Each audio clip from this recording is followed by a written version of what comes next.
Hello বন্ধুগণ, আজ তোমাদের সাথে আমি শেয়ার করব আমাদের শিরডি যাওয়ার ভিডিও।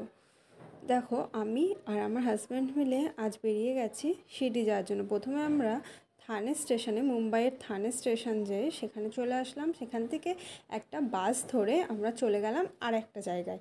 এবার এখানে ওয়েট করছি আমরা বাসের জন্য।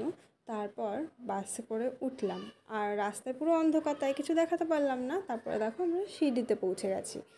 এইখানটায় না খুব সুন্দর একটা আবহাওয়া ছিল। আমার হাজব্যান্ডের ছিল আজ জন্মদিন, তার জন্য শিরডিতে আসা। আর এই দেখো সাই বাবা আর এই মন্দিরের ভেতরে ফোন অ্যালাউ ছিল না বলে আমি কিছু দেখাতে পারলাম না। তারপর আমরা শিরডি থেকে চলে গেলাম শনি সিকনাপুরের উদ্দেশ্যে। তোমরা যদি শিরডিতে কোনো সময় আসো তাহলে কিন্তু এই জায়গাটা অবশ্যই যাবে। এটি শনিদেবের একটা মন্দির, যেটা বলা হয় যে হনুমানজি প্রতিষ্ঠা করেছে। মন্দিরে আসার পর দেখো আমরা পুজোর সামগ্রীগুলো কিনে নিলাম। আর এখানে কিন্তু অনেকটাই মানে বড় একটা নিয়ম আছে, অনেকটা বুঝে ভালো করে যে দোকান থেকে কিনছো সেই নিয়ে তারপরে দেখো আস্তে আস্তে এটা হচ্ছে নবগ্রহ মন্দির। এখান থেকে আস্তে আস্তে আমরা মন্দিরের দিকে ঢুকে গেলাম। তারপরে এই দেখো যেই নিয়মগুলো আমাদের বলে দেওয়া হয়েছিল সেইভাবে আমরা পুজো করছিলাম।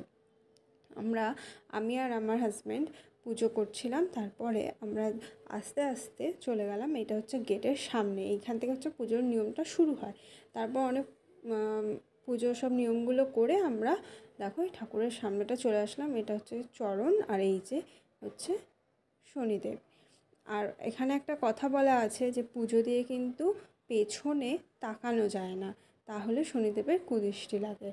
তাই পুজো দেওয়ার পর তোমরা কিন্তু কেউ পেছনে তাকাবে না। আর এই নবগ্রহ মন্দিরে প্রণাম করে আমরা চলে